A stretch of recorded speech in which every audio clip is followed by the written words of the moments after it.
আমরা প্রধান উপদেষ্টার ভূমিকা নিয়ে কোনো প্রশ্ন তুলতে চাচ্ছি না, কিন্তু এই যে উপদেষ্টা পরিষদে আওয়ামী লীগের দোসররা রয়েছে তাদের নিয়ে আমাদের প্রশ্ন রয়েছে, দেশের জনগণের প্রশ্ন রয়েছে। আমি মাননীয় প্রধান উপদেষ্টার কাছে প্রশ্ন করছি যে তিনি কেন এই উপদেষ্টা পরিষদের সংস্কার করছেন না।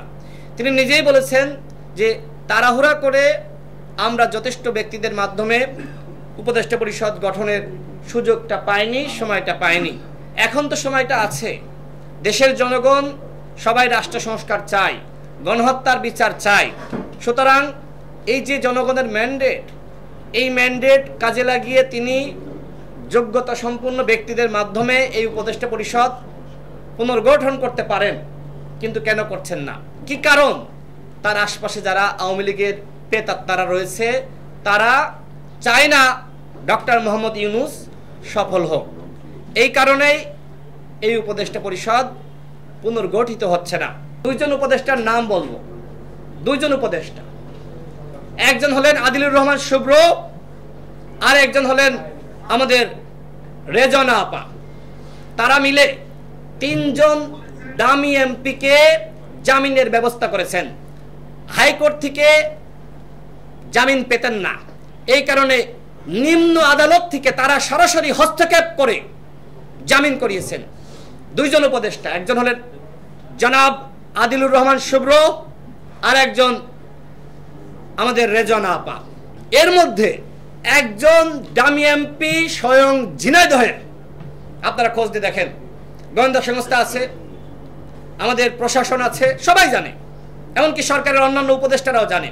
তো আমাদের এই যে উপদেষ্টারা যদি আওয়ামী লীগের পুনর্বাসন করে, আওয়ামী লীগের দামি এমপিদের আশ্রয় প্রশ্রয় দেয়, তাহলে কিভাবে আওয়ামী লীগকে আপনারা নিষিদ্ধ করবেন? এমনকি আর একজন ছাত্র উপদেষ্টা আরেকজন দামি এমপিকে পাশে বসিয়ে বিভিন্ন সেমিনার করে, বিভিন্ন অনুষ্ঠান করে। তো আপনারা একদিকে মানে আওয়ামী লীগের দামি এমপিদের আশ্রয় প্রশ্রয় দিবেন, অন্যদিকে আওয়ামী লীগের নিষিদ্ধ চাইবেন, এটি কি হতে পারে? এই উপদেষ্টা পরিষদকে আমি স্পষ্টভাবে বলছি, আওয়ামী লীগকে যদি আপনারা নিষিদ্ধ না করেন তাহলে কিন্তু জনগণ আপনাদের বিরুদ্ধে আন্দোলন সংগ্রাম শুরু করবে।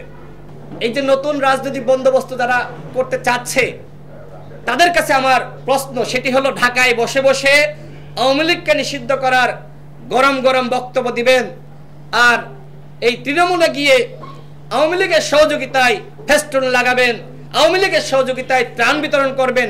What is this? এই যে মুনাফিকি, এই মুনাফিকি আচরণ করে কোনোভাবেই নতুন রাজনৈতিক বন্দোবস্ত স্থাপন করা যাবে না। আওয়ামী লীগের ব্যাপারে ঢাকায় যেমন গরম বক্তব্য দেন, ঠিক তৃণমূলে গিয়েও একইভাবে কাজ করতে হবে।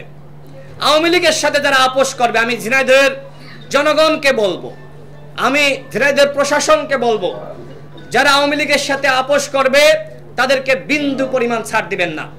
আমাদের আপোষ অন্যান্যদের সাথে হবে। আমরা যারা ফ্যাসিবাদ বিরোধী লড়াই করেছি আমাদের মধ্যে আপোষ হবে। আওয়ামী লীগের সাথে যারা আপোষ করবে, গণ অধিকার পরিষদ তাদের সাথে কোনো আপোষ করবে না। আমি বাজারে গিয়েছি, সেখানে আগের যারা আওয়ামী